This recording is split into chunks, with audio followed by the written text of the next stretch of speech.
Юлія Литвинець, генеральний директор Національного художнього музею України.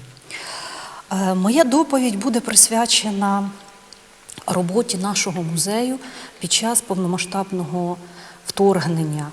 І основний наголос я буду акцентувати саме на нашій міжнародній діяльності. Варто сказати, що у 2022 році, 24 лютого, коли розпочалось повномасштабне вторгнення, в той день до Національного художнього музею прийшли абсолютно всі співробітники нашого музею. І з самих перших хвилин свого приходу на роботу розпочалася робота з евакуації колекції. Звісно, першою справою було необхідно зняти 2 поверхи експозиції, всі картини, зняти і розмістити їх. Vabandab, tehniline probleem. Nüüd me nägime ka seda, kus kohas meie kollektsioonid asusid, nad alustasid maa all. Nii et me tegime seda siis väga lühikese aja jooksul. Ja tegemist on väga suure tööga. З нашого музею розпочинається урядовий квартал, і всі доленосні події нашої держави відбуваються практично. Meie muuseum asub ju täiesti linna keskel ja me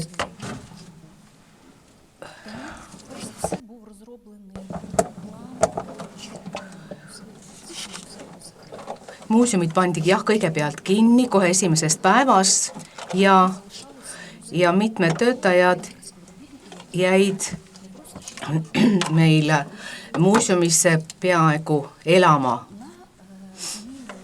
Järgmine grupp tuli asendama järgmisel päeval. Ja seesama grupp töötajaid jäid praktiliselt elama muuseumisse kuni 22. aasta mai lõpuni.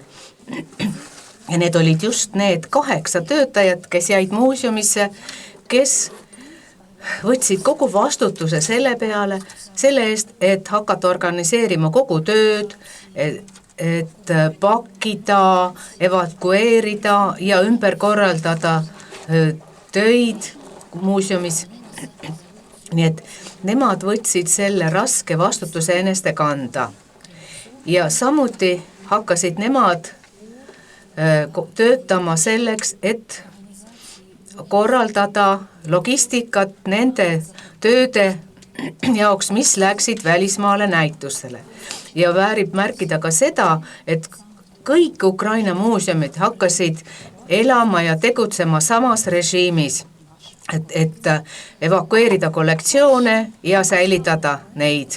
Esimene suur projekt oli see, mis oli pühendatud Ukraina modernismile.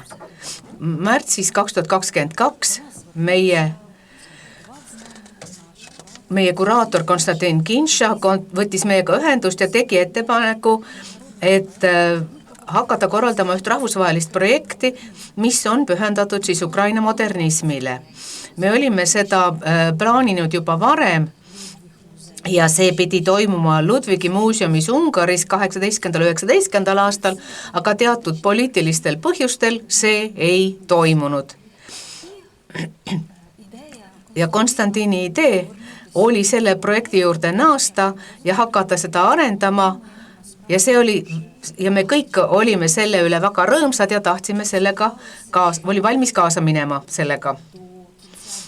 Ja me lootsime, et 22. aasta lõpuks sõda on lõppenud ja me planeerisime, et näitus avatakse 16. novembril, no mingil põhjusel me olime just täpselt nõnda seda planeerinud, et selleks ajaks on kõik läbi. Ja me otsustasime alustada selle tööga ja kõigepealt tahtsime panna kokku ühe raamatu. Tollel hetkel, märtsis 2022, me ei teadnud, kuhu me projektiga jõuame, missugune see saab olema ja kui palju see ka maksma läheb. seal oli lihtsalt vajadus teha midagi tähtsat Ukraina jaoks, tähtsat meie riigi jaoks ja see projekt sobis täpselt sellisel parimal viisil. Ja kõigepealt siis otsustasime panna kokku kataloogi. Ja selles oli tegelikult rohkem töid, kui lõpuks näitusele tuli. Aga see oli alles algus. Meie ideed toetas baroness Francesca Thyssen-Bornemisza ja tema aitas meil ka leida raha selle projekti jaoks ja ka kataloogi avaldamiseks. Ja tema oli ka Thyssen-Bornemisza muuseumi patroon Madridis ja tema soostus ka toetada meie algatust ja organiseerida seda projekti Madridis. Ja töö algas, keeruline töö algas, sest osad tööd olid juba evakueeritud, neid ei olnud enam Kiievis, neid tuli taastada, neid tuli ette valmistada, tuli teha uurimistöid veel täiendavalt selle projekti jaoks ja selles protsessis osales väga palju inimesi ja valitud tööd siis toodi tagasi muuseumisse ja valmistati ette projekti jaoks ja lõpuks liitus meie projektiga ka Ukraina teatrimuusika- ja kinomuuseum ja nemad laenasid meile Aleksandra Eksteri ja Petritski töid, mis said ka osaks meie projektist. Muidugi me mõistsime, et need tööd, tegelikult meie oma tööd, neist ei piisanud selleks, et kogu modernismi ulatust kujutada, mis 20. sajandi alguses arenes. Ja siis liituski meie projektiga Thyssen-Bornemisza muuseum Madridis ja nende idee oli laenata meie projektile ka omi töid ja mitte lihtsalt anda töid, aga samuti ümber kujundada neid eksponaate. Näiteks nende eksponaatide hulgas olid Volodõmõr Burljuki tööd. Ma pean ütlema, et meie kunstimuuseumis tema töid ei ole. Ta suri üsna varakult noore inimesena ja need vähesed tööd selle üsna talendika kunstniku poolt ei jõudnud kunagi meie kogusse.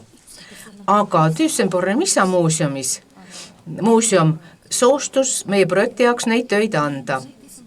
Ja seesama muuseum, kui ta oma kogusid läbi vaatas, hakkas muutma ka narratiivi, mis jookseks nüüd mis haakuks tänapäevase mõtteviisiga, sest neid kunstnikke olid kaua aega peetud venelasteks, kuigi tegelikult nad muidugi olid Ukraina kunstnikud ja olid täielikult seotud Ukrainaga ja mõned neist ei olnud kunagi isegi Venemaal olnud. Nüüd need kõik nimetati ümber Ukraina kunstnikeks.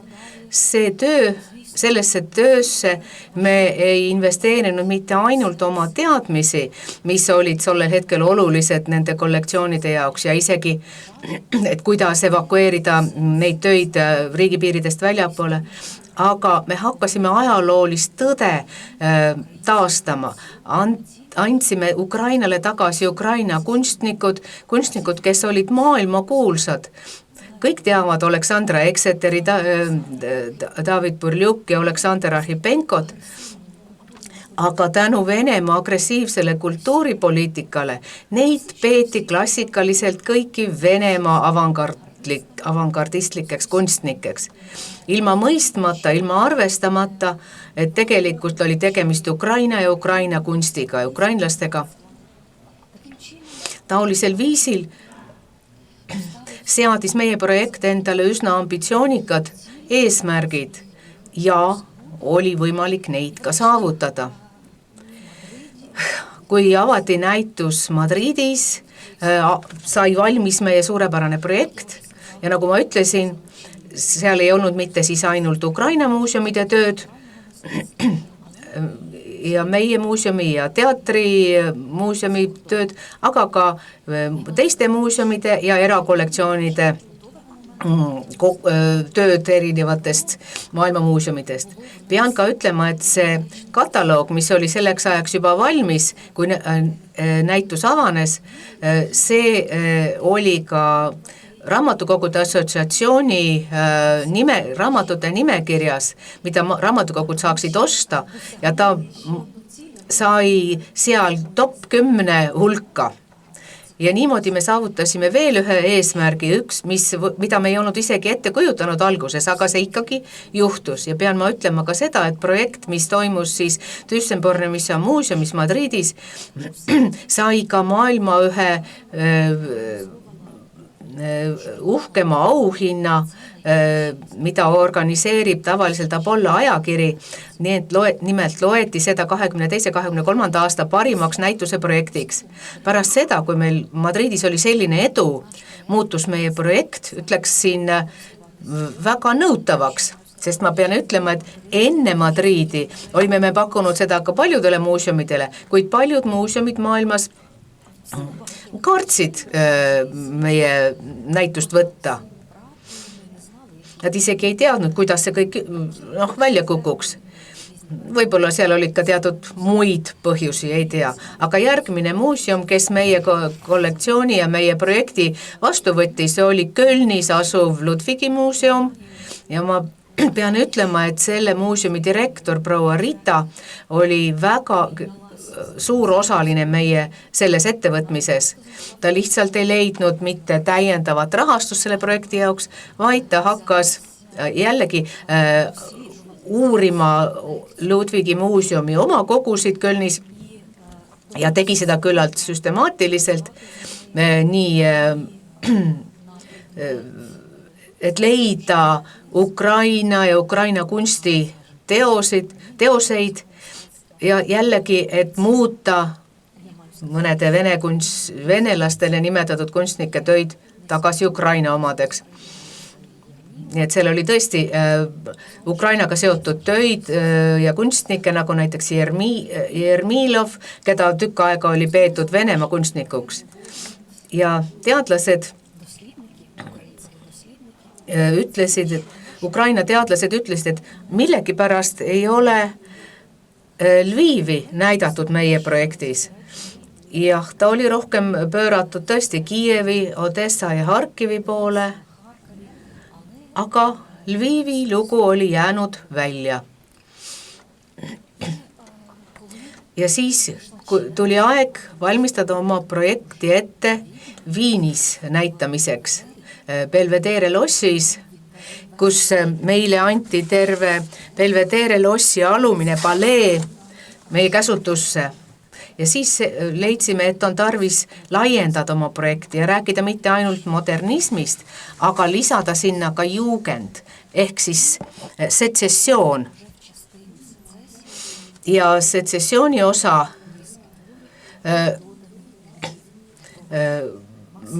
sest et oli lisatud, sinna oli lisatud ka Lviv, sellepärast et palju töid oli just sealt pärit selleks, et näidata kogu seda modernismi ja setsessiooni kunsti Ukrainas. Pärast Viini meie kogu ja meie projekt jagati 2 osaks, nii et modernismi osa läks Londonisse, aga see osa, mis puudutas seda setsessiooni, läks Slovakkiasse.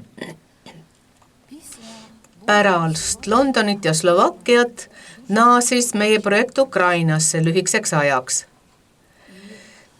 Ja me tegime mitmeid väikesi näitusi, jälle jagasime sessiooni osa ja modernismi osa mitmeks väikseks näituseks ja näitasime seda kõige turvalisemates muuseumides. Ja järgmine paik, mille jaoks me tööd jälle kokku korjasime, saatsime, oli Poolas Lodz. Ja see pandi välja siis Lodzi kaasaegse kunstimuuseumis. Ja samuti lisati meie projektile Lvivi muuseumi pildid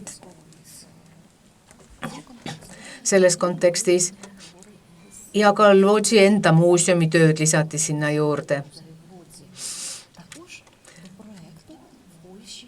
Nii et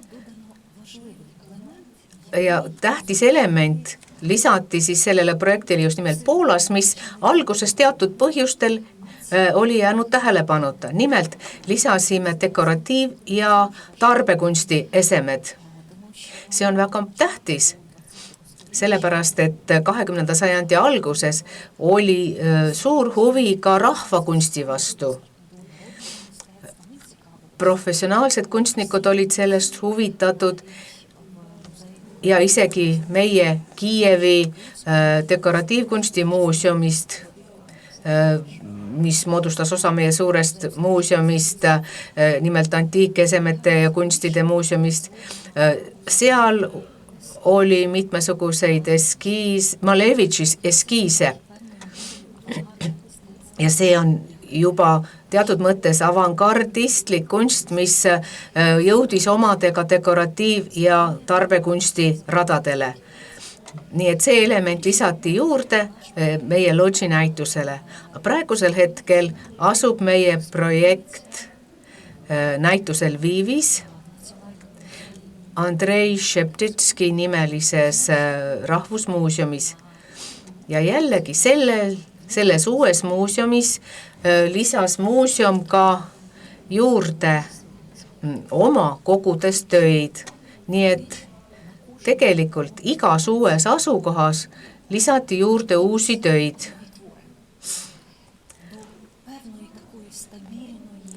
Ja sellised tähtsad kunstnikud ja tähtsad liikumised olid siis põimitud teatud stabiilseks raamistikuks, mis eksisteeris ja arenes tänapäeva Ukraina territooriumil tollal ajal 1900–1930 aastani. Pärast seda meie Lvivi projekti see näitus jääb alles, ta jätkab arenemist ja meil on väga suur lootus, et jõuame sellega ka Ameerikasse. Ja mul oleks tõesti väga hea meel, kui meie kolleegid Eestist, Soomest, Leedust ja Lätist oleksid samuti sellest huvitatud.